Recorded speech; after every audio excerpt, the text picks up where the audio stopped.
লোকটির মাথাটা ঝাড়ি দিয়ে ফেলে দিল হৃদ, যার দরুন পাশের দেওয়ালের সাথে বাড়ি খেলো লোকটি। ক্ষিপ্ত পায়ে উঠে এসে দরজার দিকে গেল হৃদ, যাওয়ার আগে জাবিদকে বলে গেল, জাবিদ, শুট করে দাও একে, এর বেঁচে থাকার কোনো অধিকার নেই। আর হ্যাঁ, একে মারার আগে হাত যেন না কাঁপে তোমার। মনে রেখো, ও একটা দেশদ্রোহী। প্রতি উত্তরে জাবিদ চোখ খুব শক্ত করে জবাব দিল, ওকে স্যার। অপরাধীদের মৃত্যু দেখলে যার আত্মা কাঁপে, দেশদ্রোহীকে মারা অর্ডারে তাকে দৃঢ় প্রতিজ্ঞ দেখে মুচকি হাসল হৃদ। গাড়ি নিয়ে বেরিয়ে পড়ল সে। গুমশন রাস্তায় গাড়ি নিয়ে এগিয়ে যাচ্ছে হৃদ, এমন ফোন বেজে উঠল তার। বাবার কল দেখে কল রিসিভ করে কানের ব্লুটুথের সুইচ অন করে দিল হৃদ। গাড়ি চালাতে চালাতেই উত্তর দিল, হ্যাঁ বু, বলো। পেয়েছো পেপারস? হ্যাঁ পেয়েছি, কোথায় সেগুলো? আমার কাছেই আছে। লোকগুলোকে পেয়েছো? মাস্টার মাইন্ডকে পাইনি আব্বু, তবে খুব তাড়াতাড়ি পেয়ে যাব। তোমাকে বলেছি তো, তুমি এসব নিয়ে চিন্তা করো না। এত সিকিউরিটি থাকা সত্ত্বেও চুরি করেছিল কে? আমারই একজন ইনফর্মার। ও, তোমার শরীর এখন কেমন আছে? ছেলের বাবাকে নিয়ে চিন্তায় হালকা শান্তি পেলেন ইস্তিয়াক চৌধুরী। বড় হওয়ার সাথে সাথে ছেলের সাথে যেন এক অদৃশ্য দেওয়াল তৈরি হয়েছে তার। নিজের কাজের ব্যস্ততা আবার হৃদের নিজের কাজের চাপে প্রায় কথাই হয় না ছেলের সাথে তার। দীর্ঘশ্বাস ছেড়ে ইস্তিয়াক জবাব দিলেন, এখন ভালো। বাড়িতে এসে আবার আমার ঘরে আমার সাথে দেখা করে যাও, আমার তোমার সাথে গুরুত্বপূর্ণ কথা আছে। তুমি বাড়িতে ফিরলে কখন? এই তো বিকেলের দিকে সবার সাথে ফিরলাম, হসপিটাল থেকে রিলিজ করে দিয়েছে। আচ্ছা, তুমি তাহলে এখন একটু রেস্ট নাও, আমি এসে তোমার সাথে দেখা করছি। ওকে, রাখছি তাহলে। কেটে গেছে 3 দিন। রাতের থমথমে অন্ধকার পেরিয়ে ফুটেছে দিনের আলো। চারিদিকে ঝকমকে রোদের মিঠে আলোর মেলা। সোডিয়ামের লাইটের আলোতে হালকা গরম লাগছে রিধির। খানিক বিরক্ত হচ্ছে সে, তবুও অলসতা ভেঙে লাইট নিভাচ্ছে না রিধি। রেডিয়ামের ঘড়িটি জানান দিচ্ছে এখন সময় 8:03। সকালবেলা ঘুম থেকে উঠে শাওয়ার দিল হৃদ। টাওয়াল দিয়ে মাথার চুল মুছতে মুছতে বাইরে বের হয়ে রিধিকে বিছানায় অলস ভঙ্গিতে বসে থাকতে দেখে ভ্রু কুঁচকে ফেলল হৃদ। কিন্তু সেদিকে কোনো খেয়াল নেই রিধির। সে গালে হাত দিয়ে অপলক চাহনিতে কি যেন ভেবেই চলেছে। প্রায় 5 মিনিট টাওয়াল নিয়ে দাঁড়িয়ে রইল হৃদ, তবুও রিধির কোনো ভাবান্তর নেই। তা দেখে খানিক বিরক্ত হলো হৃদ। কণ্ঠে খাদ এনে হৃদ বলল, এমন ভাবে বসে আছো যেন তোমার জামাই মারা গেছে, কিন্তু আমি তো এখনো ঠিকই আছি। হৃদের কথায় ঘোর থেকে বের হলো রিধি। হৃদের দিকে তাকিয়ে বিরক্তি নিয়ে বলল, একদম পিঞ্চ মেরে কথা বলবেন না। সব জেনেও না জানার ভান করছেন কেন? মুচকি হাসলো হৃদ। টাওয়ালটা বিছানার কিনারায় রেখে রিধি কাছে গিয়ে বসলো হৃদ। মুখের হাসি চওড়া করে বলল, কাম অন রিধি, তুমি এখনো সেখানেই পড়ে আছো, জাস্ট চিল করো। কি চিল করব? আমার সব চিল তো আকাশে উড়ে গেছে। আপনিও কেন বারণ করলেন না? রিধির কাছাকাছি এসে বসলো হৃদ। রিধির গালে তার সিক্ত হাত রেখে বলল, এখানে না করবো কেন বলো তো? আমি, ছোট আব্বু, ফুপি, আমরা সবাই চাই তুমি কোম্পানির দায়িত্ব নাও। আর আব্বু যখন এই ডিসিশন নিয়েছে, তাহলে অবশ্যই ভেবেচিন্তেই নিয়েছে, তাই না? তবু এত বড় একটা কোম্পানি, দেশে আরো 4টা শাখা আছে, আমি কিভাবে সব... রিধির চিন্তিত মুখটা দেখে রিধির কপালে অধর ছোঁয়ালো হৃদ। রিধির মাথা নিজের কাঁধে নিয়ে বলল, ইস রে, বউটা আমার চিন্তায় চিন্তায় শুকিয়ে গেল গো। বউটা আমার এই কয়দিনের চিন্তায় কেমন কালো হয়ে গেছে। হৃদের কাঁধ থেকে মাথা তুলল রিধি। নিজেকে হৃদের থেকে সরিয়ে বলল, একদম মজা নেবেন না আপনি। রিধির ভয়ার্থ ফেসটা দেখে সিরিয়াস হলো হৃদ। সিক্ত দৃষ্টিতে চেয়ে বলল, আচ্ছা, তুমি এত চিন্তা করছো কেন বলো তো? কোম্পানিটা আমাদের, এখানে লাভ লস হলে আমাদের হবে, সো এত চিন্তা কিসের? নিজেদের কোম্পানির দায়িত্ব নিচ্ছ তুমি, এত ভয় পাচ্ছ কেন? আসলে বড় আব্বু আর আপনারা সবাই আমার উপর এত বিশ্বাস করছেন, ভয় হচ্ছে যদি আপনাদের বিশ্বাসের মর্যাদা রাখতে না পারি। রিধি হাত নিচের হাতের মুঠোয় পুড়ে নিল হৃদ। রিধিকে আশ্বস্ত করে বলল, এতে ভয় পেতে হবে না শোনাবো, আমি আছি তোমার পাশে। রিধি হৃদের থেকে মুখ ঘুরিয়ে বলল, চুপ করুন তো আপনার আহ্লাদি কথা। রিধিকে বিছানা থেকে নামিয়ে দিল হৃদ। ওয়াশরুমের দিকে পাঠিয়ে দিতে দিতে বলল, আচ্ছা, আমি না হয় সব বাদ দিলাম, এখন তুমি গিয়ে ওয়াশরুম থেকে ফ্রেশ হয়ে আসো। 10টার মধ্যে আজকে আমাদের কোম্পানিতে কোম্পানিতে থাকতে হবে। তাড়াতাড়ি রেডি হও আর চিল জানেমান মেহুনা। মুচকি হেসে ওয়াশরুমে চলে গেল রিধি। এই মানুষটা থাকলে কখনো তার মন খারাপ থাকতে দেবে না। যখন যখন রিধি ভেঙে যায় ঠিক তখন তখন হৃদ এসে তাকে একটু একটু করে পুনরায় গড়ে তোলে। প্রকৃত অর্থে হৃদকে নিজের জীবন সঙ্গী হিসেবে পেয়ে আল্লাহর কাছে শুকরিয়া আদায় করল রিধি। 10টা নাগাদ চৌধুরী গ্রুপ অফ কোম্পানির সামনে পরপর 4টে গাড়ি এসে থামলো। গার্ডরা নিজেদের পজিশন নিয়ে দাঁড়ানো। চারিদিকে ঝলমলে আলোর মেলা, প্রেস মিডিয়া এসে ভর্তি। ক্ষীণকাল পর আরও 5টা গাড়ি এসে থামলো। আগের গাড়িগুলো পার্কিং এরিয়াতে নিয়ে গেছে গার্ডরা। ঝলমলে পরিবেশ। চৌধুরী গ্রুপ অফ কোম্পানির সামনে এসে উপস্থিত হয়েছে অফিসে কর্মকর্তা কর্মচারীগণ। উৎসব মুখর পরিবেশ। হুইল চেয়ারে করে নামানো হলো ইশতিয়াক চৌধুরীকে। নীলিমা চৌধুরীর পাশে এসে দাঁড়ালেন অয়ন চৌধুরী। একটু পরে আরেকটা গাড়ি এসে থামলো চৌধুরী গ্রুপ অফ কোম্পানির সামনে। হোয়াইট শার্টের উপর ব্ল্যাক টাইটা ঠিক করতে করতে গাড়ি থেকে নামালো হৃদ। তারপর ব্ল্যাক ব্লেজারটা 2 হাত দিয়ে 2 দিক থেকে একটু টেনে গাড়ির ভিতর হাত বাড়িয়ে দিল। শুভ্র সাদা হাতে হোয়াইট ডায়মন্ডের ব্রেসলেটটা রোদের তির্যক আলোতে চিকচিক করে উঠল। গোল্ডেন কালারের হাই হিল পরা এক রমণী হৃদের হাত ধরে বাইরে বের হয়ে এলো। পরনে তার হালকা কাচের ব্ল্যাক সিল্কি শাড়ি। ধবধবে সাদা শরীর, কালো রংটা চোখে লাগার মতো। গলায় তার ছোট্ট একটা পেন্ডেন্ট। খোলা চুলের একপাশে হেয়ার ক্লিপ, সামনে পেছনে করে চুলগুলো সুন্দর করে গোছানো। গাড়ি থেকে নেমে হৃদের দিকে তাকিয়ে মুচকি হাসলো রিধি। হৃদের মুখের হাসির সাথে হৃদের মুখে দেখা দিল হাসির ঝলক। দূর থেকে কিছু মিডিয়ার লোক হুমড়ি খেয়ে আসতে লাগলো তাদের দিকে, কিন্তু সাথে থাকা গার্ড তাদের প্রোটেকশন দিয়ে নিয়ে গেল সামনের দিকে। কোম্পানির মেইন ডোরের সামনে ফুল দিয়ে লাইটিং করা হয়েছে। লাল ফিতা কেটে ভিতরে প্রবেশ করলেন ইশতিয়াক চৌধুরী। তার পিছন পিছন ভিতরে গেল হৃদ, রিধিয়ার সকলে। কোম্পানি আর জনসমাগমে ভরপুর। সকল স্টাফ এসে জড়ো হলো কনফারেন্স রুমে। সকলের মুখে এক চিলতে হাসি লেগে আছে। কিছু সময় পর হুইল চেয়ার ঠেলে ইশতিয়াক চৌধুরীকে নিয়ে উপস্থিত হলেন অয়ন চৌধুরী আর নীলিমা চৌধুরী। চারিদিকে মানুষের কথা বলার শব্দ। এত শব্দে ইশতিয়াক চৌধুরীর কোনো অসুবিধে হচ্ছে নাকি তা জানতে চাইলেন নীলিমা চৌধুরী, কিন্তু উত্তর ইশতিয়াক চৌধুরী সানন্দে না জানালেন। তাদের পিছনে পিছনে এলো হৃদ আর রিধি। সকলেই নিজ নিজ আসনে বসলেন। একটা মাইক্রোফোন এনে দেওয়া হলো ইশতিয়াক চৌধুরীকে হাতে। তিনি মাইক্রোফোনে হাত নিয়ে সকলকে শান্ত হতে বললেন। ধীরে ধীরে কনফারেন্স রুমে নিশ্চুপতা বিরাজ করলো। সকলের মাঝে পিন পতন নীরবতা। সকলেই অধীর আগ্রহে তাকিয়ে আসে ইশতিয়াক চৌধুরীর দিকে। সকলের ভাবনার অবসান ঘটিয়ে নিজের স্বরের ঝংকার তুললেন ইশতিয়াক চৌধুরী। চৌধুরী গ্রুপের সকলের জন্য আমার ভালোবাসা। যারা সারাদিন রাত এক করে কাজ করেছে আমার এই অবস্থানে আসার জন্য সেই শ্রমিক ভাই বোনদেরকে জানাই আমার আন্তরিক শ্রদ্ধা ও ভালোবাসা। আপনারা হয়তো সবাই জানেন আমাদের লাস্ট ডিলটা সাফল্য লাভ করেছে, আর এই সাফল্যের পিছনের কাণ্ডারি হচ্ছে আপনারা। আপনাদের সাহায্য ছাড়া এটা কখনোই সম্ভব হতো না।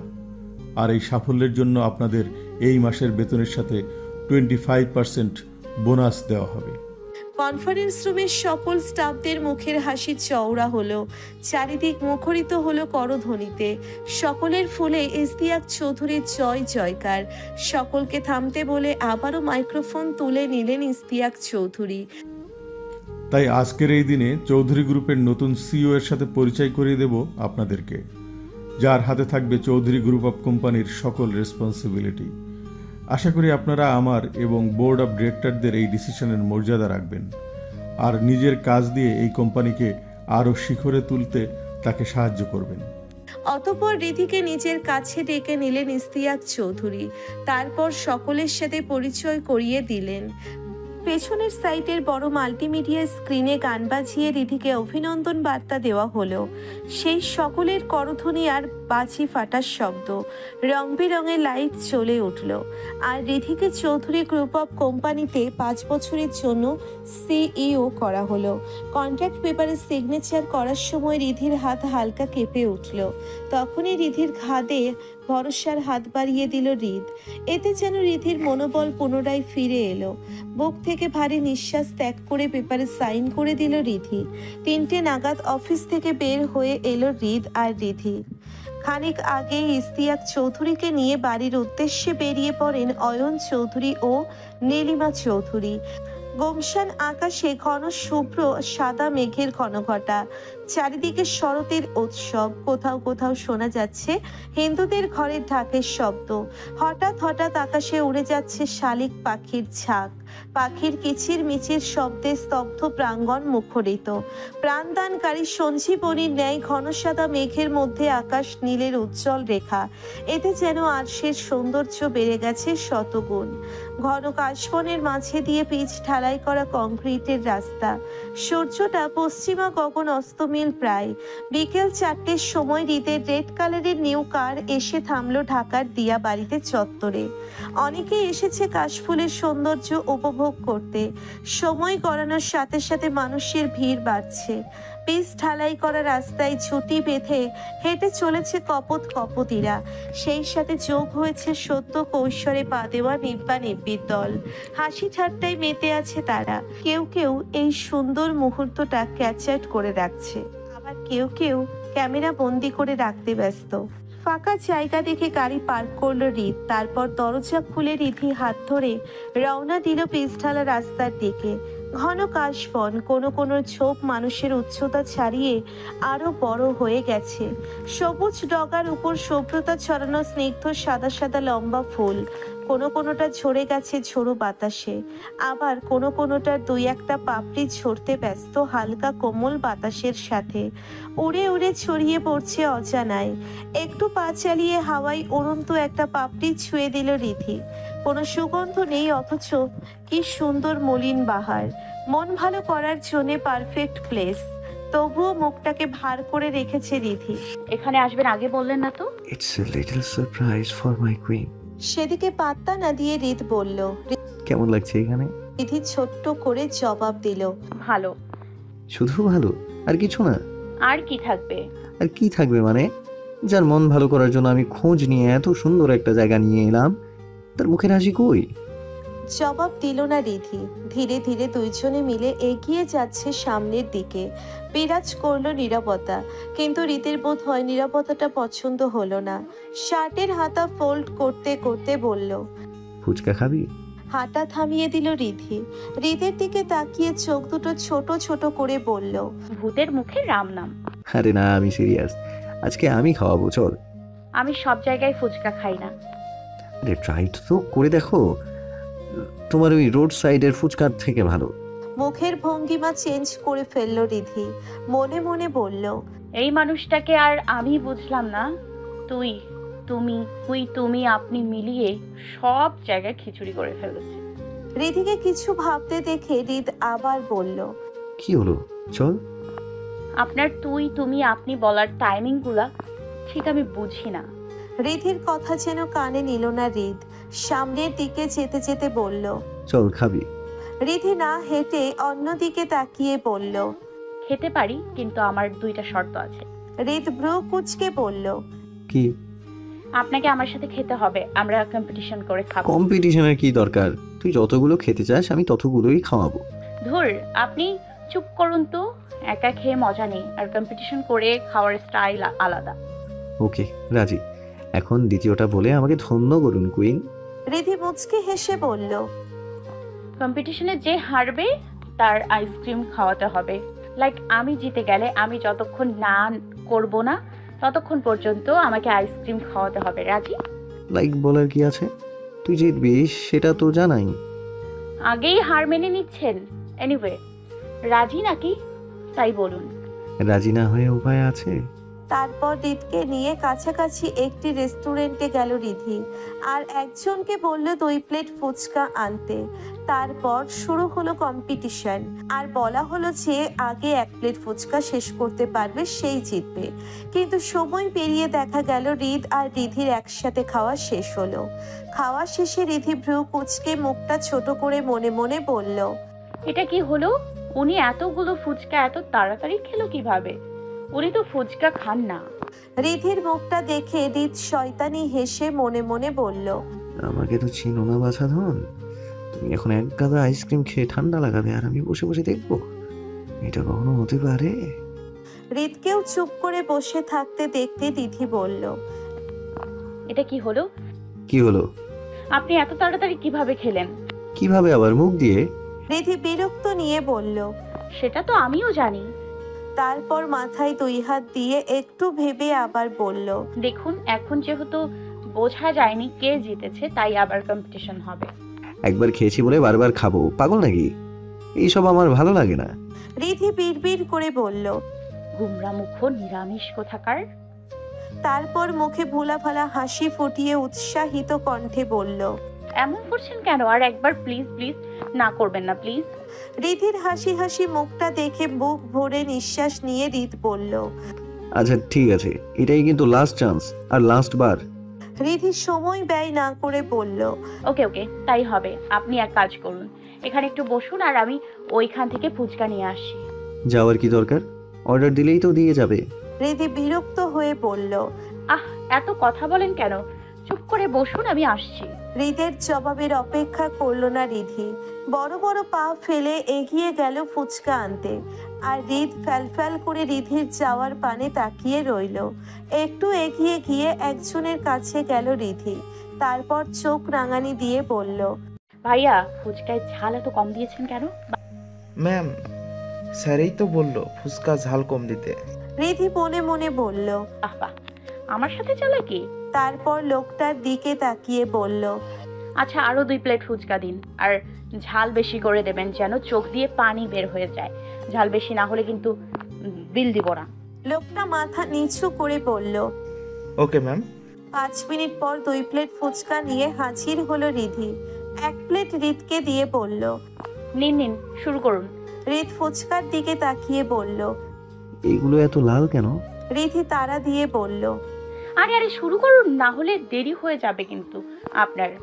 নিরুপায় হয়ে খাওয়া শুরু করলো রিদ, কিন্তু 2টার বেশি ফুচকা খেতে পারলো না রিদ। কিন্তু রিধি সে একটার পর একটা খেয়েই চলেছে। চোখ মুখ লাল হয়ে গেছে তার, তবুও খেয়েই চলেছে। শেষের ফুচকাটা মুখে তুলে বিশ্ব জয়ের হাসি দিল রিধি। বুক ভরে শ্বাস নিয়ে বলল, ইয়া, আই এম উইন। তারপর আইসক্রিম আনিয়ে এক এক করে আইসক্রিম খেতে শুরু করলো রিধি। মনের সুখে আইসক্রিম খাচ্ছে রিধি, আর মুখের মধ্যে হাজার বিরক্তি নিয়ে তা দেখে যাচ্ছে রিদ। প্রায় আধা ঘন্টা ধরে আইসক্রিম খেয়েই চলেছে রিধি, কোনো থামাথামি নেই। রিদ সেদিকে তাকিয়ে বিড়বিড় করে বলল, এইটুকু শরীরে এত আইসক্রিম যাচ্ছে কই? বাড়িতে খাবার খেতে বললে তো 4 বেলা নাক ছিটকাতে থাকে। কি ব্যাপার, নজর দিচ্ছেন কেন? আর কত? যতক্ষণ আমার মন না ভরে। মনটা কখন ভরবে? ঠান্ডা লাগার পর। দূর, খিটখিট করা বন্ধ করুন তো। ওহ, আমি খিটখিট করছি? চলো এখন আর না, অনেক খেয়েছো। আজ ঠান্ডা লাগলে রিধির বাচ্চা পানা পুকুরে ফেলে আসবো একদম। রিধির হাত ধরে টানতে টানতে নিয়ে যেতে লাগলো রিদ। রিধি টেবিল থেকে আরেকটা আইসক্রিম নিয়ে যেতে যেতে বলল, আরে আরে, কি করছেন? কি টানাটানি শুরু করলেন কেন? বিকেলের শেষ ভাগ, পশ্চিমা আকাশে সূর্য প্রায় ঢলে পড়বে। লাল আভায় ভরে যাবে আকাশ। নির্হারা পাখিগুলো দল বেঁধে উড়ে যাচ্ছে কোনো আশ্রয়ের উদ্দেশ্যে। অনেকেই নিজস্ব কাজের সমাপ্তি ঘটিয়ে এগিয়ে যাচ্ছেন বাড়ির উদ্দেশ্যে। বেলা পাটে পড়ার আগেই নির্দিষ্ট আশ্রয়ে চলে যাওয়ার প্রয়াস অনেকের। এরই মধ্যে অলস ভঙ্গিতে নদীর পানিতে পা ভিজে বসে আছে 2 জন মানব মানবী। একটু পর পর পা নাড়িয়ে নদীতে কম্পন তুলতে ব্যস্ত রমণী, আর তার পাশে বসে একটা একটা করে বাদামের খোসা ছাড়িয়ে নিরলস ভঙ্গিতে উক্ত রমণীকে দিতে ব্যস্ত রিদ। আবার সুযোগ বুঝে নদীতে ঢিল ছুঁড়ে দিচ্ছে একটু পর পর। শেষ ঢিলটা নদীতে ছুঁড়ে রিধির দিকে তাকালো হৃদ। সূর্যের শেষ আলোয় লালিমা রেখা পড়ছে রিধির মুখে। খোলা চুলগুলো একটু পরপর চোখের সামনে এসে বিরক্ত করছে রিধিকে। চারিদিকে অন্ধকার হয়ে যাবে আর কিছুক্ষণ পরেই। আর কতক্ষণ বসে থাকবে এইভাবে? যতক্ষণ থাকতে ভালো লাগে। মন ভালো আছে এখন? বাহ, আজকাল কেউ একজন দেখছি আমার মনের ভালোই খেয়াল রাখছে। মুচকি হাসলো হৃদ। রিধির নাকে 2 আঙ্গুল দিয়ে হালকা চাপ দিয়ে বলল, আমার একমাত্র বউ বলে কথা, রাখতে তো হবে। তাই তো। সেই উপলক্ষে একটা গান শোনান তো, পরিবেশটা একদম মনের মতো। গান হলে তো কথাই নেই। হৃদ ভ্রু কুঁচকে বলল, কোন উপলক্ষে? এই যে আমি আপনার একমাত্র বউ, এখন একটা গান শোনান। হৃদ আশেপাশে তাকিয়ে বলল, কাকে বলছো? এখানে আমি আর আপনি ছাড়া আর কে আছে? আমি কখনো গান গাইছি? দেখেছো কখনো? আগে না দেখলাম, এখন দেখতে চাই। গান না, একটা গান, প্লিজ প্লিজ। শেষের কথাটা হৃদের হাত ধরে বায়না করে বলল রিধি। রিধির থেকে হাত ছাড়িয়ে হৃদ বলল, প্লিজ রিধি, আমি গান টান গাইতে পারি না, এসব ভালো লাগে না আমার। তুমি গাও, আমি শুনছি। রিধি গোমরা মুখ করে বলল, আমি গান গাইতে ভালোবাসি না, আমি গান শুনতে ভালোবাসি। ও। হৃদের এত ছোট্ট জবাবে যেন রিধির বিরক্তি বাড়ল। আকাশের দিকে তাকিয়ে আফসোস করে বলল, ইস, আমার কত শখ ছিল, আমার যখন বিয়ে হবে আমার স্বামী আমাকে গান শোনাবে, মিষ্টি মিষ্টি কথা বলে রাগ ভাঙাবে, মাঝে সাঝে 2-1টা কবিতা শোনাবে। তা না, জুটেছে একজন, মুখ থেকে শুধু তিতা বের হয়, মিষ্টি তো দূর। কথাটা বলেই হৃদের দিকে তাকিয়ে ভেংচি কাটল রিধি। রিধির এমন বাচ্চামো ব্যবহারে উচ্চস্বরে হেসে দিল হৃদ।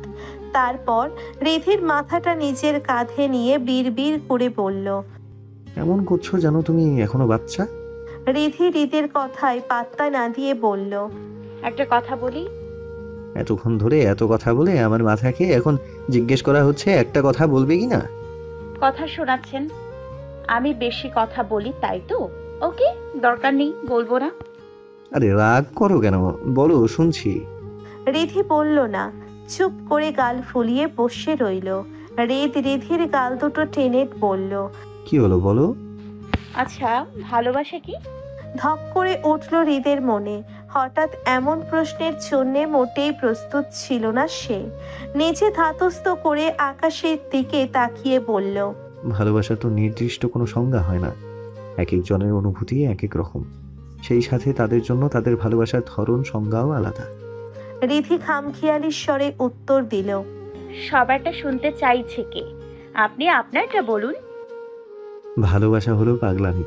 এই যেমন ধরো, ভালো থেকেও ভালো না থাকা কিংবা কাছে এসেও দূরত্ব বজায় রাখা, কখনো বা যোজন যোজন দূরে থেকে অদ্ভুত টান অনুভব করা। জোর করে ভালোবাসা হয় না, এটা সত্যি। আবার ভালোবাসার জন্য এক মুহূর্তেই যথেষ্ট। কিন্তু একবার ভালোবাসা হয়ে গেলে তা একদম নেশার মতো হয়ে যায়। তবে সেটা যেন তেন নেশা নয়। যেই নেশায় তোমাকে পড়তে হবে এটা নিশ্চিত, তোমাকে দগ্ধ হতে হবে এটা ভবিতব্য, তোমাকে নিদারুণ যন্ত্রণায় প্রতিনিয়ত জর্জরিত হতে হবে এটা অভ্যেস, একটা তিক্ত অসহনীয় ভয়ঙ্কর ব্যথাময় অভ্যেস। কিন্তু ওই যে ক্ষণিকের সেই ভালোবাসার অনুভূতি, তা ছাপিয়ে যায় সব কিছুকে, এমনকি সারা জীবনের যন্ত্রণাকেও ছাড়িয়ে যায়। ভালোবাসলে মানুষ নিজের নিয়ন্ত্রণে থাকে না। তার নিঃশ্বাস প্রশ্বাস, ভালো থাকা, ভালো লাগা, খারাপ লাগা, নিজেকে প্রকাশ করা, নিজের রাগ জাহির করা, প্রকৃত অর্থে বলা যায় মানুষটা নিজেই সেই ভিন্নদেহী মানুষের মাঝে নিবদ্ধ থাকে। হৃদের কথাগুলো মনোযোগ দিয়ে শুনল রিধি। হৃদের কথা শেষ হতেই বলল, ভালোবাসা আর প্রয়োজনের মধ্যে পার্থক্য কি? ভালোবাসা হলো শত কাজের মধ্যেও কারো খবর নেওয়া, নিজের হাজার ব্যস্ততার মধ্যেও সময় বের করে তার সাথে সময় কাটানো, তার প্রতিটি নিঃশ্বাসে থাকা, দূরে থেকেও কাছে থাকা, তার জন্য অন্যরকম ফিল করা। ভালোবাসলে সহজে ভোলা যায় না। আর প্রয়োজন হলে নিজের অলস সময়ে কারো খোঁজ নেয়া, তার কথা ভাবা, এই যেমন ধরো টাইম পাস আর কি। রিধি নিরবিকার বাধাহীন স্বরে স্বাভাবিকভাবে বলল, আহানা আপুকে এখনো ভালোবাসেন? হৃৎপিণ্ডে গতি বেড়ে গেল হৃদের, নিঃশ্বাসের গতি টালমাটাল, হাত পায়ে অদ্ভুত শিহরণ হচ্ছে তার, কেমন যেন অদ্ভুত অনুভূতি অনুভব হচ্ছে তার।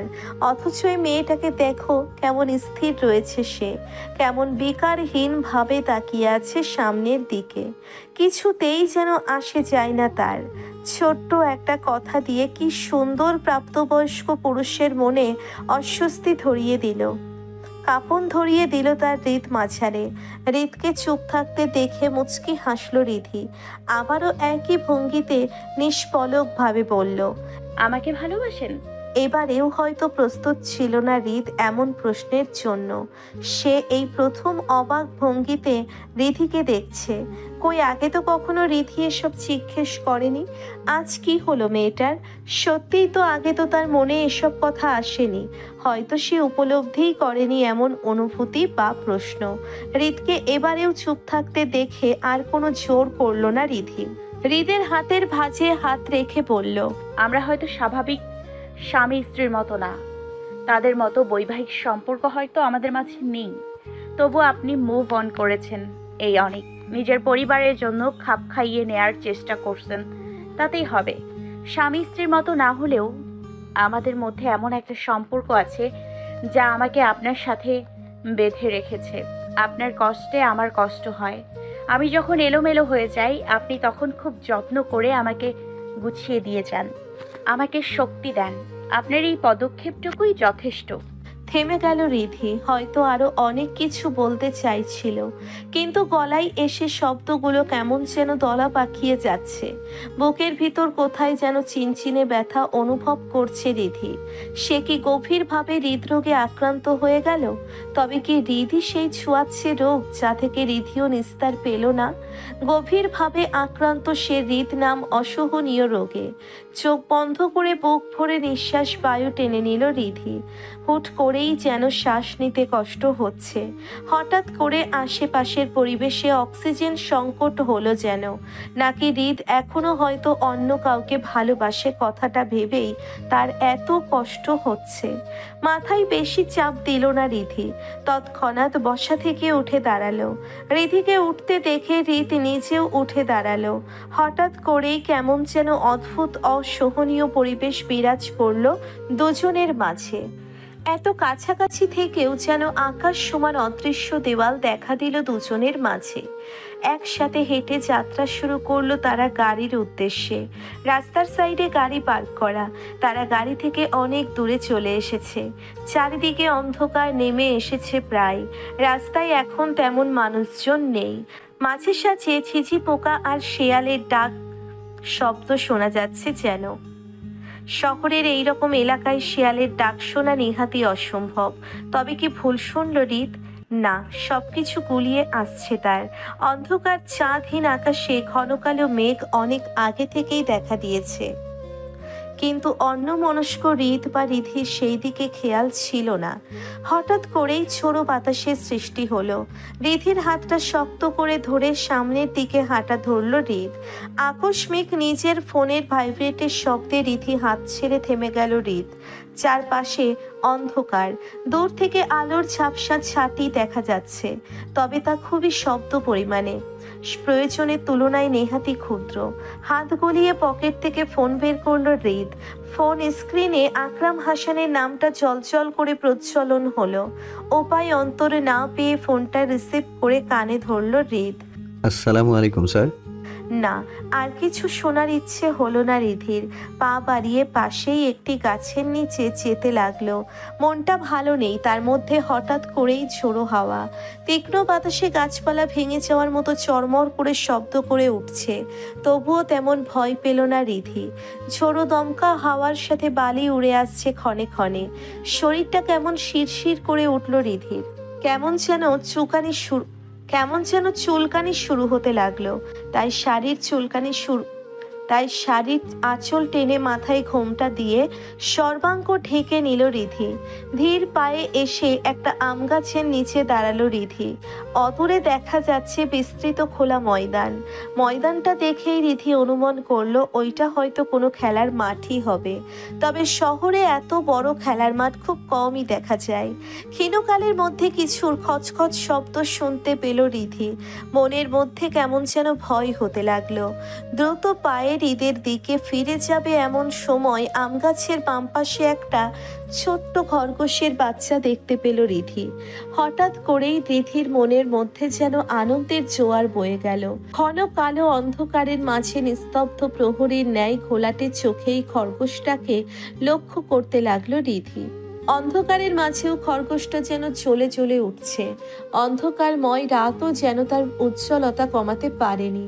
কি সুন্দর গুটি গুটি পায়ে হেঁটে চলেছে আর ঘাস খাচ্ছে।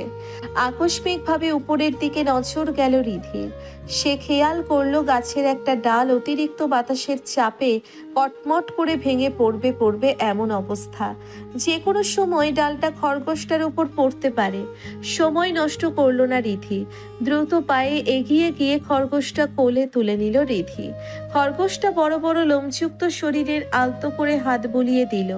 এতে খরগোশটা যেন খানিকটা আরাম বোধ করলো, যার ফলে মিশে গেল রিধির হাতের সাথে। এসিপি আকরাম হাসানের সাথে কথা বলা শেষ করে পাশে তাকালো হৃদ। রিধিকে পাশে দেখতে না পেয়ে হৃৎপিণ্ড যেন ধক করে উঠল। মাথার নিউরন সিগন্যাল দিল কোথায় গেল রিধি। এই তো একটু আগে এখানে ছিল। পাগলের মতো হন্তদন্ত হয়ে আশেপাশে ছুটে ছুটে দেখতে লাগলো হৃদ। ততক্ষণে আকাশ থেকে ঝিরিঝিরি বর্ষণ শুরু হয়েছে। চিৎকার করে রিধির নাম নিয়ে রিধিকে কয়েকবার ডাকলো হৃদ। আশেপাশের দালান কোঠায় হৃদের বলার শব্দ ধাক্কা খেয়ে প্রতিধ্বনি হতে লাগলো। নিচের ডাকের একটুর পরেই রিধির প্রতি উত্তরের প্রতিধ্বনি শোনা গেল। রিধিও চিৎকার করে বলছে, এই তো আমি এখানে, এদিকে আসুন। রিধির প্রতিধ্বনি অনুসরণ করে ছুটে গেল হৃদ। গিয়ে দেখলো একটা ছোট্ট খরগোশের ছানাকে গাছের ডালের পাতা পেরে খেতে দিচ্ছে রিধি। কিন্তু খরগোশের ছানাটার সেদিকে বিন্দু মাত্র খেয়াল নেই। সে চুপচাপ বসে আছে রিধির হাতের তালুর মাঝে। রিধিকে এমন করতে দেখে হৃদ খানিক রাগান্বিত স্বরে বলল, হোয়াট ইজ দিস রিধি? কি হচ্ছে এসব?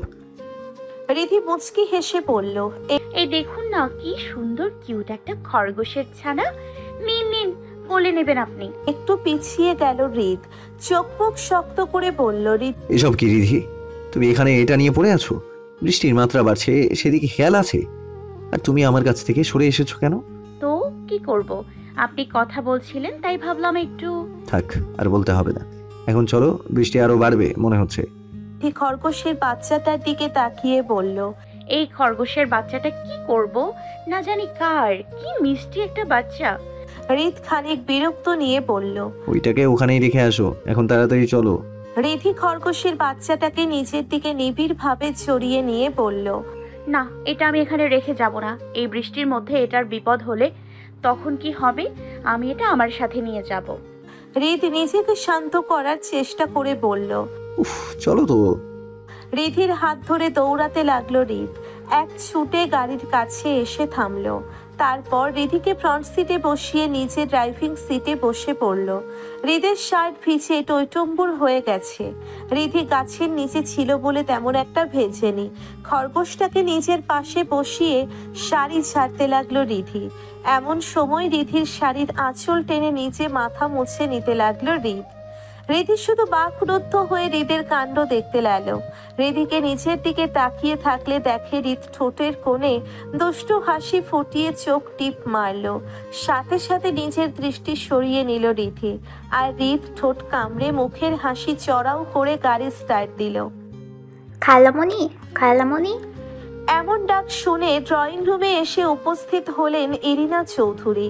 দৌড়ে এসে ইরিনা চৌধুরীকে জড়িয়ে ধরল সোহা। নিজের মমতাময়ী হাতে সোহার মাথায় হাত বুলিয়ে দিলেন ইরিনা চৌধুরী। সোহার পাশেই লাগেজ নিয়ে দাঁড়িয়ে আসে সোহার বড় ভাই সোহান। ইরিনা চৌধুরী সোহানের দিকে দৃষ্টি দিয়ে বলল, এসে গেছিস তোরা? তোদের জন্যই অপেক্ষা করছিলাম। সোহানও লাগেজ রেখে ইরিনা চৌধুরীর পাশে এসে বলল, আরও আগে আসতাম খালামণি, কিন্তু এই পেতনির আর রেডি হওয়া হচ্ছিল না, তাই দেরি হলো। খালি সাজা আর সাজা। সোহা কাদার অভিনয় করে বলল, দেখলে খালামণি, এই বাদরটা কি বললো? তুমি বলো, আমি কি খুব সেজেছি? এরিনা চৌধুরী নাকচ করে বলল, না না, একদম না। কই আমার মা সেজেছে? সোহান তো বেশি বেশি বলছে। তখনই অয়না চৌধুরী 2 গ্লাস পানি এনে দুইজনের হাতে দিয়ে বলল, গল্প পরে হবে, তোমরা আগে ফ্রেশ হয়ে এসো আগে। এরিনা চৌধুরী অয়না চৌধুরীকে সম্মতি জানিয়ে বলল, হ্যাঁ একদম ঠিক, তোমরা আগে ফ্রেশ হয়ে এসো, পরে কথা হবে। নিলয় আর অরুণা কবে কানাডা ব্যাক করছে? সোহান এরিনা চৌধুরীর দিকে তাকিয়ে বলল, আর বলো না খালামণি, আব্বুর একটা কাজ পড়ে গেছে, তাই তাড়াতাড়ি চলে গেল, আর আমরা এখানে চলে এলাম। অয়না চৌধুরী সোহার মাথায় হাত বুলিয়ে বলল, একদম ঠিক করেছো, আমরা তোমাদের আপন না, এটা তো তোমাদেরই বাড়ি। এই তোমাদের আব্বু আম্মু দেশে ব্যাক করার আগ পর্যন্ত তোমাদের আর ছাড়ছি না। সোহা খুশিতে গদগদ হয়ে বলল, আমরাও যাচ্ছি না, বুঝলে তো আন্টি? অয়না চৌধুরী সোহার কানে ধরে বলল, ওরে পাজে মেয়ে, তোদের না বলছি আমাকেও খালামণি ডাকতে, নাকি আমাকে পর ভাবিস তোরা? সোহান পেছন থেকে অয়না চৌধুরীর গলা জড়িয়ে ধরে বলল, আরে কি বলছো খালামণি, আমি তো তোমাকে শাশুড়ি মা ডাকতে চাই। যদিও তোমার মেয়ের বিয়ে হয়ে গেছে, তবু তোমার মেয়ে রাজি থাকলে এখন আমি তাকে বিয়ে করতে রাজি। এরিনা চৌধুরী এবার সোহানের কান মুলে দিয়ে বলল, ওরে বাদর ছেলে, আমার একটা মাত্র ছেলের বউয়ের দিকে নজর। সোহান মুখটা ছোট্ট করে অসহায় ফেস করে বলল। আহ খালামণি, লাগছে। তখনই উপর থেকে নেমে এলো রিশা আর নিশাত। রিশা আগে আগে এসে বলল, তোরা এসে গেছিস? তাই তো বলি, বাড়িতে এত হইচই কেন? সোহা রিশার কাছে গিয়ে বলল। আরে আপু, তুমি এসেছো? রিশা কিছু বলবে তার আগেই সোহান নিশাতের কাছে গিয়ে কোলাকুলি করে বলল, আরে আমাদের শ্রদ্ধেয় দুই মাত্র দুলাভাই, নিশাত ভাইয়াও আছে দেখছি, তাহলে তো ঝাক্কাস জমে যাবে। নিশাত ভ্রুকুচকে বলল। দুই মাত্র মানে? সোহান হাসি হাসি মুখে বলল, আরে নিশাত ভাই, বুঝলেন না? রেদ ভাইয়াও তো একদিক দিয়ে ধরতে গেলে আমাদের দুলাভাই, আবার অন্য দিক দিয়ে আপন খালাতো ভাই, মানে দুই সম্পর্ক দুলাভাইও বলা চলে, খালাতো ভাইও বলা চলে, মানে 50-50 আর কি। তাই দুইজন দুলাভাই হয়েও দুজন দুলাভাই না, তাই দুইয়ের সাথে মাত্র ইউজ করা মানে দুই মাত্র আর কি। নিশাত উচ্চস্বরে হেসে নিজের মাথায় হাত দিয়ে বলল, হাই আল্লাহ, কি যুক্তি! তাশালা বাবু, এত বুদ্ধি নিয়ে ঘুমাও কিভাবে? যা দিয়ে এত ভালো বুদ্ধি পেশ করলে। রিশাও নিশাতকে সমর্থন করে সোহানকে পিঞ্চ মেরে বলল, এত ভালো বুদ্ধিমান হলি কবে?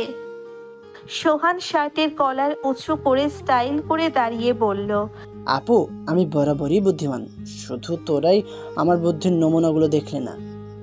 তারপর রিশা কাছে গিয়ে রিশার কাঁধে ভর দিয়ে ভাবুক স্টাইলে বলল, আমার কি মনে হয় বলতো আপু? আমার মনে হয় তুই চোখে কম দেখিস, নিশাত ভাইয়াকে বল একটা চশমা কিনে দিতে। রিশা সোহানের থেকে নিজেকে ছাড়িয়ে সোহানকে মারতে গেল, আর তখনই হাসির রোল পড়ে গেল চৌধুরী বাড়িতে। গম গম করে উঠল প্রতি ইট পাথর সিমেন্ট। রেডিয়ানের ঘড়ির কাঁটার মধ্যে সবচেয়ে ছোট্ট কাঁটাটা যখন জানান দিল এখন 8 বাজে, ঠিক তখনই বাড়ির সদর দরজায় এসে দাঁড়ালো হৃদ আর রিধি। আবির, রকি, রিশা, নিশাত, সোহা আর সোহান সবাই মিলে তখন আড্ডায় ব্যস্ত। হঠাৎ করেই সোহানের নজর যায় সদর দরজার দিকে। তখনই উৎসাহিত মনে ভাবনার গণ্ডি পেরিয়ে এগিয়ে গেল হৃদ আর রিধির দিকে। আমন্ত্রণ জানানোর ন্যায় অভিনয় করে বলল, coming please Mrs Riyad Ayonika Chowdhury and Chowdhury group of কোম্পানির নিউ সিও, আপনাকে চৌধুরীদের রাজ্যে স্বাগতম। সোহানের এমন কাজে হতবিহ্বল হয়ে সোহানের দিকে তাকিয়ে রইল রিধি। দেখেই বোঝা যাচ্ছে বড় বড় শক খেয়েছে রিধি। সবাইকে একসাথে এখানে মোটেও আশা করেনি রিধি। রিধির এমন অবস্থা দেখে রিশা আর সোহা খিলখিলিয়ে হেসে দিল। তাদের সাথে যোগ দিল আবির, নিশাত, রকি, সোহান। রিশা তখন রিধির কাছে এগিয়ে গিয়ে বলল, সোহান, পিঞ্চ মারা বাদ দে। দেখছিস মেয়েটা মাত্রই আসলো, সর ভিতরে আসতে দে ওকে। কথাটা বলেই রিধিকে নিয়ে ড্রয়িং রুমের সোফায় বসলো রিশা। সোহানকে তখনও নিজের সামনে দাঁড়িয়ে থাকতে দেখে রিধ বিরক্ত নিয়ে বলল, এভাবে সঙ্গের মতো পথ আগলে দাঁড়িয়ে আছিস কেন? সরে দাঁড়া, আমি ভেতরে যাব। সোহান একই ভঙ্গিতে দাঁড়িয়ে থেকে বলল, হেই ব্রো, রাগ করছো কেন? এতক্ষণ করেছিলে ভাই আমার? না হওয়া বউয়ের সাথে বৃষ্টি বিলাস করে আসলে নাকি? ইস ভাইয়া, এটা কিন্তু একদমই ঠিক হচ্ছে না আমার সাথে। ঘোর অন্যায় হচ্ছে আমার সাথে। রিধ রাগান্বিত কণ্ঠে উচ্চস্বরে বলল। তুই সরে দাঁড়াবি। সোহান যেন কেঁপে উঠল। হৃদের ধমকের সাথে সরে গেল দরজা থেকে। আর সোহানের এমন কাছুমাছু মুখটা দেখে রিশা আর সোহা উচ্চস্বরে হেসে ফেলল। সোহা সোহানের দিকে তাকিয়ে চু শব্দ করে বলল, ইস ভাইয়া, তোর মুখটা না একদম প্যাঁচার মতো হয়েছে। ইস, দেখেই মায়া হচ্ছে। রিশাও তাল মিলিয়ে বলল, একদম ঠিক বলেছিস সোহা। ভাইয়ার একটা ধমক খেয়েই চাঁদ বদরের মুখখানা দেখার মতো হয়েছে। একদম নাদান বাচ্চাটা। কথাটা বলেই রিশা আবার হাসিতে লুটিয়ে পড়ল। সোহান তখন চুপচাপ সোফায় এসে সকলের সাথে বসলো। তার মুখে আপাতত কথা নেই। সোহানকে মুখ কালো করে বসে থাকতে দেখে আবির বলল, আপু, এক কাজ করি, সোহান ভাইয়ার এই মুখের একটা ছবি তুলে ভাইয়ার আইডিতে ট্যাগ করে ফেসবুকে ছেড়ে দিই। দেখবে একদিনই ভাইয়ের সব গার্লফ্রেন্ড ব্রেকআপ করে দেবে। সোহান আবিরের দিকে তাকিয়ে বলল, আবিরের বাচ্চা, তোকে তো আমি। আবির তখন নিশাতের কাছে গিয়ে বলল, নিশাত ভাই, আপনার শালাকে থামান, সেই লেভেলের খেপে গেছে। নিশাত সোহানকে থামিয়ে নিজের কাছে নিয়ে বসালো। কিন্তু তখনই রিশা আবিরকে সমর্থন করে বলল, হ্যাঁ হ্যাঁ, আবির একদম ঠিক বলেছে। এই সোহা, একটা ছবি তুলতো বাদরটার স্টাইল করে ছবি তুলে পিক আপ দাও। নিত্য নতুন ছবি তুলে স্টোরি দাও, তাই না? কি ভাবো আমরা কিছুই বুঝি না? আজ তোমার এমন পিক আপলোড করে দিব, তোমার সব সো কল্ড গার্লফ্রেন্ডের একদিনেই হওয়া হয়ে যাবে। সোহান তখন অসহায় মুখে বলল, আপু, তুই এমন করছিস? তোরা কেউ আমার আপন না, এক একটা মির্জাফর। ধুর, আমি এখানে থাকবোই না। রিধি তখন সোহানের হাত ধরে নিজের পাশে বসিয়ে বলল, আরে সোহান ভাইয়া, রাগ করছো কেন মেয়েদের মতো? সোহান চোখ দুটো ছোট্ট ছোট্ট করে বলল, রিধি, শেষে তুইও? এই দিনটা দেখার জন্য আমি এখনো বেঁচে আছি। হাই আল্লাহ, আমাকে নয় এদের তুমি তুলে নিলেও তো পারো। রিশা তখন সোহানের মাথায় থাপ্পড় দিয়ে বলল, তোর তো সাহস কম না, আমাদের মৃত্যু কামনা করছিস? তো কি করব? তোরা তো কেউ আমাকে ভালোবাসিস না। রিধি তখন সিরিয়াস মুড নিয়ে বলল, আরে ভাইয়া, তুমি ওই খবিশ হনুমানটার কথায় রাগ করছো? ধুর, ওনার কথা তো আমরা গণাই ধরি না। বাদ দাও তো ওনার কথা। তুমি ওনার কথার মুখটা এমন করে রেখেছো বলেই তো সবাই তোমাকে এভাবে পচাচ্ছে। এতক্ষণে নিজে অভিনয়ের সমাপ্তি ঘটিয়ে মুখে উজ্জ্বল হাসি ফুটিয়ে সোহান বলল, ঠিক বলেছিস রিধি, তুই আমার কষ্টটা বুঝিস। কিন্তু সবই ঠিক আছে, নামের সাথে ভাইয়া যোগ করলি কেন বোন? তোরে না বলছি ভাইয়া বলবি না? তোরা বুঝিস না কেন সুন্দরী মেয়েরা ভাইয়া বলে আমার দিলে গিয়ে লাগে? শেষের কথাটা বুকে হাত দিয়ে বলল সোহান। তখনই সোহানের অভিনয় দেখে উচ্চস্বরে হেসে উঠল সকলে। রিশা কষ্ট করে হাসি থামিয়ে বলল, দেখলি তো রিধি, কাকে সান্ত্বনা দিচ্ছিস? ও হচ্ছে একটা আস্ত বদমাশ, সকলের সাথে শুধু ফ্ল্যাট মারাই ওর কাজ। এতক্ষণে রিধির হাতের খরগোশটা রকির চোখে পড়ল। রকি গিয়ে রিধির কাছ থেকে খরগোশটা নিয়ে বলল, ও আপু, কি কিউট, এটা কোথায় পাইছো? ড্রয়িং রুমে উপস্থিত সকলের দৃষ্টি তখন খরগোশটার দিকে। খরগোশ দেখেই সোহা লাফিয়ে রিশার কাছে গিয়ে বলল, আপু, তুমি এটা কি ধরে এনেছো? ও মা গো! রিধি ভ্রুকুচকে সোহার দিকে তাকিয়ে রইল। তখনই রিধির কাছ থেকে খরগোশকে নিয়ে রকি সোহাকে ভয় দেখাতে লাগলো। আর সোহা ড্রয়িং রুমে ছোটাছুটি করতে লাগলো। শেষে রকির সাথে না পেরে বেচারি রুমে গিয়ে দরজা লক করে তবেই শ্বাস নিল। আর এই দিকে সোহার এমন কাণ্ড দেখে ড্রয়িং রুমে উপস্থিত সকলের হাসতে হাসতে পেট ব্যথা হওয়ার অবস্থা। পানি খাওয়ার জন্যে নিচে নামছিলেন নীলিমা চৌধুরী। রিধিকে ভেজা কাপড়ে বসে থাকতে দেখে তিনি চোখ রাঙিয়ে বলল, রিধি। উপস্থিত সকলেই তখন চুপচাপ ভদ্র হয়ে গেল। রিধি আমতা আমতা করে বলল, হ্যাঁ হ্যাঁ ফুপি। ভেজা শাড়ি নিয়ে বসে আছো কেন? যাও আগে চেঞ্জ করে এসো, আড্ডা দেওয়ার জন্য অনেক সময় পাবে। রিধিও চুপচাপ মাথা নাড়িয়ে উপরে চলে গেল। রুমে ঢুকেই দেখলো রিধ একটা অ্যাশ কালারের টি শার্ট আর ট্রাউজার পরে ফোনে ডুবে আছে। রিধি কাবার থেকে ড্রেস নিয়ে ওয়াশরুমে যাবে এমন সময় রিধ বলে উঠল, ঘরে তো আর আসতেই মন চায় না, ভেজা শাড়ি নিয়ে আড্ডা দিতে বসে গেছে। ফুপিকে না পাঠালে তো ভেজা শাড়ি নিয়েই আজ মনে হয় বসে থাকা হতো।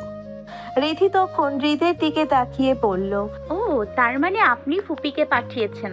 রিধ ফোনটা পকেটে পুরে রিধির দিকে আস্তে আস্তে বলল, ভাগ্যিস ফুপিকে বলতে গেছিলাম, না গেলে তো জানতেই পারতাম না কেউ আমার এত এত গুণগান গাইছে। তা কি কি যেন বলছিলে? রিধি ঢোক গিলে হাতের ড্রেসটা শক্ত করে ধরল। রিধ আবার কিছু বলবে এমন সময় রকি দরজায় এসেই বলল, আপু দেখো, খরগোশটার মনে হয় খিদে পাইছে, কেমন যেন করতেছে এখন। রিধি এক পলক রকির দিকে তাকিয়ে স্বস্তির নিঃশ্বাস নিল। রিধ চলে গেল ব্যালকনির দিকে। রিধি গিয়ে রকির কাছে বসে বলল, আমার কিউট মিষ্টি ভাইয়া, একদম রাইট টাইমে এন্ট্রি নিয়েছেন আপনি। রকি কিছু বুঝলো না, শুধু ফ্যালফ্যাল করে রিধির দিকে তাকিয়ে রইল। রিধি মুচকি হেসে উঠে গিয়ে নিজের হ্যান্ড ব্যাগ থেকে কিটক্যাট এনে রকিকে দিয়ে বলল, আর রাইট টাইমে এন্ট্রি নিয়ে আমাকে বাঘের হাত থেকে এই যাত্রায় বাঁচিয়ে দেওয়ার জন্য আমার ছোট্ট ভাইয়াটার জন্য তার প্রিয় কিটক্যাট। রকি রিধির কথাই তেমন খেয়াল দিল না। তার প্রিয় কিটক্যাট দেখেই সে খুশিতে আটখানা হয়ে রিধির হাত থেকে কিটক্যাটগুলো নিয়ে রিধির গলা জড়িয়ে ধরে বলল, থ্যাঙ্কস আপু, তুমি কখনো আমার কিটক্যাট আনার কথা ভুলো না। রিধ তখন ব্যালকনি থেকে অভিমানী গলায় বলল, হ্যাঁ হ্যাঁ, এখন তো আপুই সব, আর আমি যখন এনে দিই। রিধি আর রকি রিদের এমন অভিমান ভরা কথায় খিলখিলিয়ে হেসে দিল। রকি দৌড়ে ব্যালকনিতে গিয়ে রিদকে জড়িয়ে ধরল। ও ভাইয়া, রাগ করছো কেন? তুমি তো বেস্ট, তুমি আমার কাছে আমার হিরো। আমি বড় হয়ে তোমার মতো হব। দীর্ঘ 30 মিনিট ধরে সোফায় বসে খুব মনোযোগ দিয়ে ভাবনায় ব্যস্ত রিধি আর রকি। আর তাদের ভাবনার মূল বিষয় হলো খরগোশটার কী নাম রাখা যায়। রিধির হাতে খরগোশটা বেশ স্বস্তি নিয়ে শুয়ে আছে, আর রকি একটু পরপর তার লম্বা লম্বা লোমশ দেহখানিতে হাত বুলিয়ে দিচ্ছে। খরগোশটাও এত আদরে নিজেকে আরো গুটিয়ে নিতে চাচ্ছে। আধা ঘন্টা ধরেই ব্যালকনিতে দাঁড়িয়ে আছে রিধ। চোখ মুখে তার বিরক্তির ছাপ। ক্লান্ত লাগছে তার। বিছানায় শরীরটা এলিয়ে দিতে পারলে শান্তি মিলত। এদিকে রিধি আর রকির জন্যে ঘরেও আসতে পারছে না। নিজের সহ্যের সীমা পার করে রিধ বিরক্ত নিয়ে বলল, কি হলো, হয়েছে তোদের? আর কতক্ষণ? আমার ব্যাস আর বলতে পারল না রিধ। তার আগেই নিজের মুখে আঙ্গুল দিয়ে রিধকে চুপ থাকার ইশারা করল রিধি। রকিও চোখের ইশারা দিয়ে রিধকে চুপ থাকতে বলল। এবারে যেন আর চুপ থাকতে পারছে না রিধ। এতক্ষণ ঘরেই ছিল সে। স্টাডি টেবিলে বসে কিছু কাজ করছিল ল্যাপটপে, কিন্তু রিধি আর রকি তাদের ভাবনায় এত মগ্ন যে সামান্য শব্দেও যেন তারা বিরক্ত হচ্ছিল। রিধি আর রকি বিরক্তি থেকে বাঁচার জন্যে শেষে রিধকেই জোর করে ব্যালকনিতে পাঠিয়ে দিল। আর ব্যালকনির দরজা লক করে দিয়ে আবার খরগোশটার নাম ঠিক করতে বসে পড়ে। তারপর আধা ঘন্টা একদম পিন পতন নীরবতা রুমটাতে। তোদের হলো? এমন একটা ভাব করছো যেন কি না কি করেছে এরা। মনে তো হচ্ছে গণক লাগবে খরগোশটার নাম ঠিক করার জন্য। আর তাছাড়া সঠিক দিন তারিখের ব্যাপারও তো আছে। তা ভাই বোন দুটোতে যদি চাস তাহলে আমি এনে দিতে পারি। কি এনে দেব? শেষের কথাটা বেশ জোরেই বলল রিধ। ভাবনার মাঝে আবার বিঘ্ন ঘটিয়ে রিধ যেন চরম অপরাধ করে ফেলল। রিধি রাগী লোক নিয়ে বিরক্তির স্বরে বলল, আহ চুপ করবেন আপনি? এত কথা বলেন কেন? আগে তো এত কথা বলতেন না। তোদের সাথে থেকে নিজের অভ্যাস না পাল্টে থাকা যায়? পাগলের দল সব। ছোটটা না হয় ছোট, তার সাথে বড়টাও জুটছে, আর কি লাগে? শেষের কথাটা বিড়বিড় করে বলল হৃদ। আবারও ঘরের ভিতরে নীরবতা। এতে হৃদ যেন চরম আশাহত হলো। মুখটা ছোট্ট করে নিল। সত্যিই বিয়ে মানেই প্যারা। নিজের ঘরে এখন নিজেই ঢুকতে পারছে না। হঠাৎ করেই ঘরে থেকে এক চিৎকার এলো, আপু পেয়েছি। হৃদ চমকিত হয়ে জানলার কাছে গিয়ে দেখতে লাগলো ভিতরে কি এমন হলো। রকি খুশিতে গদগদ হয়ে বলল, আপু, আমি নাম ঠিক করে ফেলেছি। রিধি আগ্রহ নিয়ে বলল, তাই নাকি? বল বল শুনি, কি নাম? রকিও সমান উৎসাহ নিয়ে বলল, আপু, কিটক্যাট। রিধি প্রশ্নবোধক চোখে চেয়ে বলল, কিটক্যাট? হ্যাঁ আপু, কিটক্যাট। আজ থেকে খরগোশটার নাম কিটক্যাট। রিধি চোখ দুটো ছোট্ট ছোট্ট করে বলল, কি শেষমেশ খাবারের নাম টেনে আনলি। মানলাম কিটক্যাট তোর প্রিয়, তাই বলে খরগোশটার নামও তাই দিবি? রকি মুখের হাসি প্রসারিত করে বলল, কেন নয় আপু, আজ থেকে আমার জন্য ওর নাম কিটক্যাট। দেখছো কি সুন্দর নাম? এটা দেখতে যেমন চকলেটের মতো, নামটাও তেমন। আমি ওকে কিটক্যাট বলেই ডাকবো। ওকে, তুই যদি কিটক্যাট বলে ডাকিস, আমি তাহলে কি বলে ডাকি? কি বলে ডাকা যায়? পেয়েছি, আমি ওকে জয়ী বলে ডাকবো। রকি সোফা থেকে লাফিয়ে নেমে বলল, দ্যাটস গ্রেট আপু, এই নামও অনেক সুন্দর। ওকে, আজ থেকে তুই ওকে কিটক্যাট বলে ডাকবি আর আমি জয়ী। ডান? রিধি আর রকি হাইফাই করে বলল, ওকে ডান আপু। রকি খরগোশটাকে কোলে তুলে নিয়ে রিধির দিকে তাকিয়ে বলল, আপু, কিটক্যাট আজ আমার সাথে আমার ঘরেই থাকুক না প্লিজ। রিধি রকির মাথায় ছোট্ট ছোট্ট গোছানো চুলগুলো এলোমেলো করে দিয়ে বলল, ধুর পাগল, এতে এত প্লিজ বলার কি আছে? নিয়ে যা, তোর যতক্ষণ ভালো লাগে জয়ীকে তোর কাছেই রেখে দে। ও থ্যাঙ্কস আপু। কিটক্যাট তাহলে আমার কাছেই থাক। কাল আমি ওকে স্কুলে নিয়ে যাব, আমার সব ফ্রেন্ডসদের দেখাবো। ওরা খুব খুশি হবে কিটক্যাটকে দেখলে। আচ্ছা ঠিক আছে, নিয়ে যা, বাট খেয়াল রাখিস জয়ী যেন কোনো ব্যথা না পায়। একটু ব্যথা পাবে না আপু, আমি কিটক্যাটের খুব খুব যত্ন নিব। এখন তাহলে আমি যাই। আর হ্যাঁ, ঘরে গিয়ে এক্ষুনি ঘুমিয়ে পড়বে, অনেক রাত হয়েছে। জয়ীকে নিয়ে আবার খেলতে বসো না যেন, মনে থাকবে তো? রকি ঘর থেকে বেরিয়ে যেতে যেতে উচ্চস্বরে বলল, মনে থাকবে আপু। রিধি মুচকি হেসে পিছনে ঘুরবে তখনই হৃদ বলল, রকির তো মনে থাকবে। এখন দয়া করে বেলকনির দরজার লকটা খুলে আমাকে উদ্ধার করুন মহারানী, আমার তো ঘুম পাচ্ছে নাকি। রিধি দ্রুত গিয়ে দরজার ক্লক খুলে দিয়ে অপরাধীর ন্যায় হৃদের দিকে তাকিয়ে বলল, সরি, হ্যাঁ তখন ওইভাবে বেলকনিতে পাঠিয়ে দিলাম, কিছু মনে করবেন না প্লিজ। হৃদ অন্য দিকে ফিরে কিছু করতে করতে বলল, এমন করে বলছেন কেন? সরি বললাম তো। আর তাছাড়া আপনি শব্দ করছিলেন বলেই তো। কিছু মনে করলেই কি? আমি মনে করলে কি কারো আসে যায়? রিধিকে থামিয়ে দিয়ে হৃদ বলল, থাক, আর কিছু বলতে হবে না। এখন আগে ওই ওষুধগুলো খেয়ে ঘুমাও। কালকে তো অফিসে প্রথম দিন। ঔষধ? হ্যাঁ ওষুধ। এমন করে তাকিয়ে বলে যেন বিষ খেতে দিয়েছি। বিকেলে যে বৃষ্টিতে ভিজলাম, যে কোনো সময় তোর বিকেলে যে বৃষ্টিতে ভিজলাম, যে কোনো সময় তোর জ্বর আসতে পারে, তাই ওষুধটা খেয়ে। হৃদ তার কথা সম্পূর্ণ করার আগেই, দেখলি তো অলরেডি ঠান্ডা লেগে গেছে। এখন তাড়াতাড়ি ওষুধ খেয়ে শুয়ে পড়। রিধির কথা না পারিয়ে শান্ত বিয়েদের মতো ঔষধ খেয়ে শুয়ে পড়ল। তারপর রিধির পাশে শুয়ে রিধির কপালে হাত দিয়ে বলল, আজকে রাতে জ্বর আসলে সত্যি পানা পুকুরে নিয়ে ফেলে আসবো কিন্তু। রিধি কিছু বলল না, মুচকি হেসে চোখ বুজে নিল। আর হৃদও রিধির মাথায় হাত বুলিয়ে দিতে দিতে ঘুমের রাজ্যে পাড়ি দিল। সকালবেলা ঘুম থেকে উঠে অফিসের জন্য রেডি হয়ে নিচে এলো রিধি। হৃদ অনেক আগেই ফরেন্সিক ল্যাবে চলে গেছে, তাই নাকি দরকারি কোনো কাজের জন্যে যেতে হবে। তাই যাওয়ার আগে রিধিকে ডেকে তুলে তারপর রিধিকে বলে সে বেরিয়ে গেছে। ডাইনিং টেবিলে ইতিমধ্যে সকলেই হাজির। রিধি নিজের ব্ল্যাক কালারের ব্যাগটা হাতে নিয়ে দ্রুত পায়ে নিচে নামছে।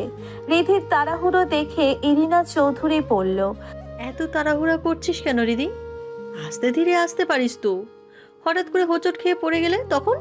রিধি চেয়ার টেনে বসে হ্যান্ডব্যাগটা ডাইনিং টেবিলে রেখে বলল, বড় মা, অনেক দেরি হয়ে গেছে, তাড়াতাড়ি খাবার দাও, আমাকে যেতে হবে। অয়না চৌধুরী রান্নাঘর থেকে এসে হাত মুছতে মুছতে বললেন, বেলা 9টা পর্যন্ত ঘুমালে দেরি হবে না কি হবে? রিধি মুখটা অসহায়ের মতো করে বলল, মা, কালকে বৃষ্টিতে ভিজেছিলাম, তাই সকালে উঠতে ভালো লাগছিল না। তা না হলে তুমি তো জানো আমি সকাল সকালই ঘুম থেকে উঠি, তাই না? অয়না চৌধুরী আরো রাগ দেখিয়ে বললেন, তা বৃষ্টির পানি যদি সহ্যই না হয় তাহলে ভিজিস কেন? তুই তো জানিস তোর একটুতেই ঠান্ডা লেগে যায়। এবার খাওয়া বাদ দিয়ে রিধি মুখটা কাদো কাদো করে ফেলল। সামান্য বৃষ্টিতে ভেজার জন্যে সকাল সকাল বকা খেতে হচ্ছে তাকে। এদিকে রিধির মুখের হাল দেখে সোহান, সোহা, আবির, রিশা মুখটা নিচু করে লুকিয়ে লুকিয়ে হাসছে। সোহান রিধির পাশেই ছিল। রিধির মুখটা দেখে সোহান না পেরে রিধিকে খোঁচা দিয়ে বলল, বাহ বাহ, ওয়েল ডান মাই সিস্টার, অভিনয়টা কিন্তু আমার থেকে ভালোই শিখতে পেরেছিস। রিধি কিছু না বলে শুধু চোখ রাঙিয়ে সোহানের দিকে তাকালো। ইরিনা চৌধুরী তখন রিধির মাথায় হাত বুলিয়ে দিতে দিতে বলল, আহ, আয়না, এত বড় মেয়েটাকে কেউ এভাবে বকে? দেখ তো মুখটা কেমন করে ফেলেছে, দেখ তো মুখটাকে কেমন করে ফেলেছে। রিধি চেয়ারে বসেই ইরিনা চৌধুরীর কোমর ধরিয়ে ধরে বলল, বড় মা, তুমি শুধু আমাকে বোঝো, আর কেউ বোঝে না। তুমি শুধু একমাত্র আছো যে আমাকে এত ভালোবাসে। ইরিনা চৌধুরী মুচকি হেসে বললেন, আচ্ছা, হয়েছে হয়েছে। অয়না চৌধুরী ইরিনা চৌধুরীর দিকে তাকিয়ে বলল, আপা, ওকে ওর ড্রামা বন্ধ করতে বলুন। ও কি ভেবেছে এইসব ড্রামা করে শেষে সময় নেই বলে না খেয়েই চলে যাবে? তা কিন্তু হচ্ছে না। খাবার শেষ না করলে বাড়ি থেকে এক পাও নড়তে দিচ্ছি না। রিধি ইরিনা চৌধুরীর দিকে তাকিয়ে বলল, জি স্যার। চুপ, আর কোনো কথা না। আয়না কিন্তু রেগে গেছে। চুপচাপ খাবার খেয়ে দেন অফিসে যাবে। অতঃপর আর কি, কিছু করতে না পেরে চুপচাপ খাবার শেষ করে তবেই বাড়ি থেকে বের হলো রিধি। তারপর সদর দরজা দিয়ে বাইরে যাবে এমন সময় কেউ রিধির মাথা আলতো করে থাপ্পড় মারল। রিধি ঘাড় ঘুরিয়ে ভ্রু কুঁচকে বলল, বড় মা, সোহান ভাইয়া তুমি? হ্যাঁ আমি। আজ তো তোর প্রথম দিন, অফিসে চল, আমিও তোর সাথে যাব আজ। কিন্তু তোমার তো নিজের অফিসের কাজে যেতে হবে। I am a crime journalist Riddhi, আমি কোথায় কখন যাব তা আমি ঠিক করি, আমার বস নয়, ওকে? ও তাই নাকি? তাহলে তো অফিসে তোমার সেই পাওয়া। রিধি গাড়িতে গিয়ে বসলো। ড্রাইভার গাড়ি স্টার্ট দিল। সোহান রিধির পাশে বসে বলল, পাওয়ার তো আমার আছে, শুধু তোরা আমার মূল্য দিলি না। এনিওয়ে, আজ আমার অফ ডে। ও, এতক্ষণে তাহলে পেট থেকে মেইন কথা বের হলো। আজকে তোমার ছুটি, আর তুমি এতক্ষণ পাওয়ার পাওয়ার করছিলা। আরে রিধি, এভাবে বলছিস কেন? ওই একই তো হলো নাকি? এভাবেই রিধির আর সোহান নানান কথা বলতে বলতে ৩৫ মিনিট পর অফিসে এসে পৌঁছলো। রিধিদের গাড়ি দেখে বিরাট গেটে দাঁড়ানো দুইজন সিকিউরিটি দ্রুত গেট খুলে দিল। তারপর গাড়ি নিয়ে তারা সোজা চৌধুরী গ্রুপ অফ কোম্পানির মেইন গেটের কাছে চলে গেল। কোম্পানির সামনে বিস্তর জায়গা, সেখানে কংক্রিটের তৈরি রাস্তার দুই পাশে বিভিন্ন প্রজাতির ফুলের গাছ লাগানো আছে। মূলত সৌন্দর্য বর্ধনের জন্যেই কোম্পানির সামনে ফাঁকা জায়গা রেখেছিলেন ইশতিয়াক চৌধুরী। পরবর্তীতে রিধি ইশতিয়াক চৌধুরীকে বলে এখানে বিভিন্ন প্রজাতির ফুল গাছের চারা লাগিয়ে দিতে। তারপরেই এই ফুলের গাছগুলো লাগানো হয়। ব্ল্যাক টি শার্টেরটা গ্রিন লেডিস জিন্সের মধ্যে ইন করে রাখা, তার উপরে গ্রিন ব্লেজারের সবগুলো বাটনই খোলা। রিধি এক হাতে তার ব্ল্যাক হ্যান্ডব্যাগ নিয়ে আর এক হাত পকেটে ঢুকিয়ে গাড়ি থেকে নামলো। ব্ল্যাক টি শার্টের উপর গোল্ডেনের চেইন, যার মাঝ বরাবর একটা লাভ শেপের পাথর ঝুলানো, যা রোদের আলোতে চকচক করছে। রিধি গাড়ি থেকে নামতেই গার্ডরা তাকে ঘিরে ধরলো। দুই পাশ থেকে কভার করে তাকিয়ে অফিসের দিকে নিয়ে গেল। রিধির পাশে পাশেই সোহানও বেশ জেন্টেলম্যান সেজে ভেতরে আসছে। কি জানি, হয়তো অফিসে গিয়ে নতুন কোনো মেয়েটা পটানোর ধান্দায় আছে সোহান। তাই এত ভদ্র সাজা। শেষের কথাটা ভেবে মুখে হাসি ফুটে উঠল রিধির। সোহান ভ্রু কুঁচকে হাসার কারণ জিজ্ঞেস করতেই রিধি মাথা নাড়িয়ে এমনি বলল। রিধি ভিতরে যেতে যেতেই ম্যানেজার এসে রিধিকে ওয়েলকাম জানালো। আর অফিসে ছোট বড় কর্মচারীরা দুই পাশে দাঁড়িয়ে রিধিকে ওয়েলকাম জানালো। রিধি সকলের কথার জবাবে মুচকি হেসে তাদের সাথে পরিচয় সেরে ম্যানেজারের সাথে নিজের কেবিনে চলে গেল। কেবিনটি সম্পূর্ণ কাচে তৈরি, ভেতর থেকে বাইরের সবকিছুই দেখা যায়, তবে বাইরে থেকে ভিতরে কি হচ্ছে তা বোঝার উপায় নেই। এখানে বসেই রিধির যাতে সকলের গতিবিধি নজরে রাখতে পারে তাই এই ব্যবস্থা। আর যে সব জায়গায় কেবিনে বসে দেখা যায় না, সেখানে সেখানে সিসি ক্যামেরা সেট করা, যার সবকিছু রিধির কেবিনের একটা স্ক্রিনে বেশ ভালোভাবেই দেখা যাচ্ছে। সোহানটা কেবিনের চারপাশে ঘুরে রিধির দিকে তাকিয়ে বলল, বাহ, সব তো বেশ ভালোভাবেই গোছানো। আগে থেকে সেট করা আছে সব? সোহানের কথায় মুচকি হাসলো রিধি। আর ম্যানেজার তখন বলল, হ্যাঁ, বড় স্যার আর ছোট্ট স্যার মানে রিদ বাবা আগে থেকেই সব কমপ্লিট করে রেখেছেন, যাতে রিধি ম্যাডামের কোনো প্রবলেম না হয়।